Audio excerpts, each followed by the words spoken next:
அமைச்சரவை வழங்கப்பட்டமை தொடர்பில் ஜனசேக பெரமுனவின் தலைவர் பத்திரமுல்ல சீலரத்ன தேரர் இன்று காலியில் நடைபெற்ற நிகழ்வில் கருத்து தெரிவித்தார். காலி மகாமோதரை பகுதியில் நடைபெற்ற நிகழ்வில் நல்லாட்சிக்கான மக்கள் முன்னணியின் தலைவர் சுசில் கிந்தல் பெற்றியவும் கலந்து கொண்டிருந்தார்.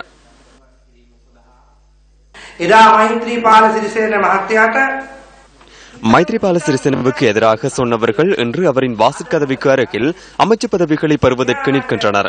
அவர்களுக்கு அமைச்சுக்கள் கிடைக்கின்றன.